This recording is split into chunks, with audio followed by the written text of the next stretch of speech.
पहली चीज़ आपने ऐसे रियल एस्टेट एजेंट का इंतखाब करना है जिसकी मार्केट पे ग्रिप हो।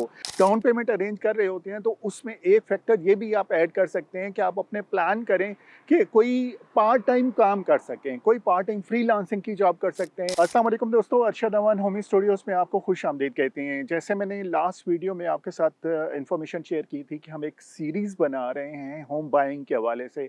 घर एक बहुत बड़ी नेमत है और घर कैसे आप खरीद सकते हैं उस पे हम स्टेप बाय स्टेप वीडियोस बना रहे हैं। आज ये हमारा पार्ट 3 है उसी सीरीज़ का।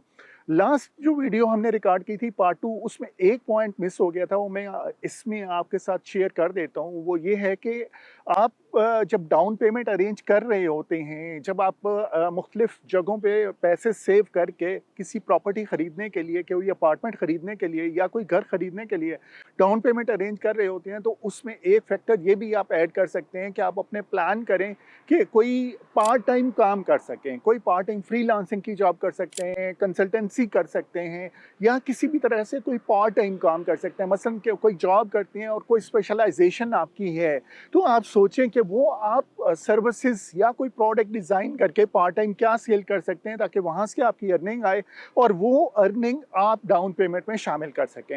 अब मैं जाता हूँ पार्ट 3 पे, जो हमारे आज का टॉपिक है बेसिकली। उसमें आपने देखना है, आपने ये डिसाइड कर लिया कि आप कितने वैल्यू का घर अफोर्ड कर सकते हैं या कितने वैल्यू का अपार्टमेंट अफोर्ड कर सकते हैं। ये सबसे पहले आपने डिसाइड करना है, क्योंकि मैंने लास्ट वीडियो में आपको बताया था कि कभी भी अपनी अफोर्डेबिलिटी से ज़्यादा पे प्रॉपर्टी पे ना जाएं, क्योंकि बाद में आपको परेशानी हो सकती है।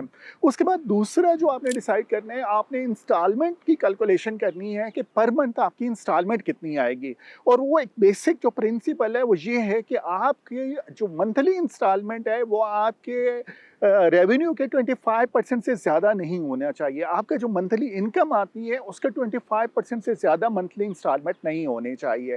थर्ड, आपने ये भी डिसाइड कर लिया आप कितने वैल्यू का घर या आप अपार्टमेंट अफोर्ड कर सकते हैं। आपने ये भी डिसाइड कर लिया कि आपकी इंस्टॉलमेंट कितनी होनी चाहिए। अब आपने डिसाइड करना है कि कौन सी लोकेशन पे आपको जाना है, कौन सी लोकेशन पे आपको घर लेना है या अपार्टमेंट लेना है।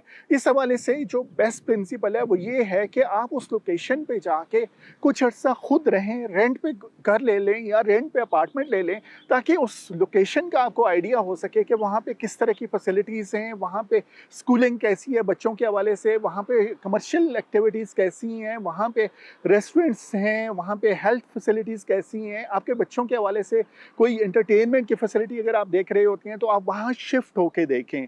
अगर कोई पॉसिबिलिटी नहीं बनती कि आप खुद शिफ्ट नहीं हो सकते, तो वहाँ भी आपके अगर कोई रिलेटिव रहते हैं या आपके कोई दोस्त रहते हैं, उनसे आप फीडबैक ले सकते हैं। उसके बाद जो पॉइंट आता है वो आता है कि उस लोकेशन पे आपने रियल एस्टेट एजेंट सेलेक्ट करना होता है जो आपकी हेल्प करेगा आपको घर खरीदने में, क्योंकि उस लोकेशन में स्पेसिफिक रियल एस्टेट एजेंट काम कर रहे होंगे जिनकी मार्केट के ऊपर ग्रिप होगी, उस एरिया में काम कर रहे होंगे। तो आपने रियल एस्टेट का इंतखाब करना है।